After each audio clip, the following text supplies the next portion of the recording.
You know what I love as a driver? You're driving down on the inside. You're in that 2 car. You're leading the race, Jay Sauter, and everything's going fine. You think you're in the right place, doing a good job, and all of a sudden, a bunch of cars go by you on the outside. And you're still wide open. Say, roll, what? Whoa, trouble. Boy, the man. 2 car upside down, over and on to Scott Riggs. It's the big one.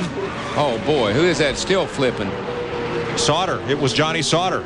There's not anybody left. I mean, I only see about 4 or 5 cars that are coming around through 3 and 4 right now that were not in this race. They see Mike McLaughlin in 18. They're still getting upside down cars driving under cars. There has to be 25 cars over there. Comes Michael Waltrip. Damage Lyndon Amick. And you see the 2 of Johnny Sauter. Here comes Scott Riggs, last week's winner.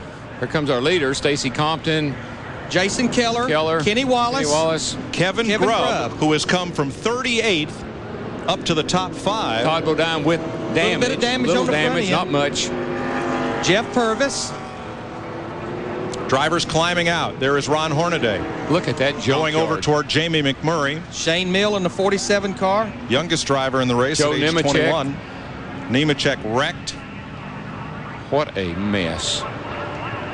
Coy Gibbs out of his car, and his teammate Mike McLaughlin is the car that landed on top of him. Kind of reminiscent of a big Daytona wreck. Tony Stewart and Bobby Labonte ended up that way. I don't know if I've ever seen a wreck this big in a Busch Series race here. I don't know if I've seen a wreck this big, maybe even in a Cup event. One time here in back in the 70s, Tiny Lund was in it, a lot of other guys, and 23 cars. That 23 one, I think. 23 cars, yeah. Jimmy Spencer, mangled nose on his car. You saw Kerry Earnhardt's damage.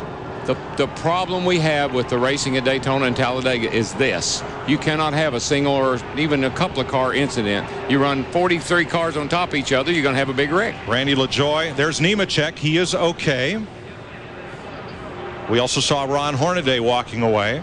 And we'll update you as we get news on the other drivers. They're assisting Mike McLaughlin out of his car. Mike is climbing out. He's okay. Watch the 2 car. What caused this? Oh, Meal got into Riggs. It looked like Riggs had to maybe back out of the throttle a little bit because Kenny Wallace's car washed up as they come off the exit of turn 2 right there, the 48 car. Right here, this is turn 2. Kenny Wallace, the 48 car right there. Oh, I don't know. It looked like Shane Meal possibly just got into the back of the 10 car. The 47 car, yeah. Yeah, got into Riggs.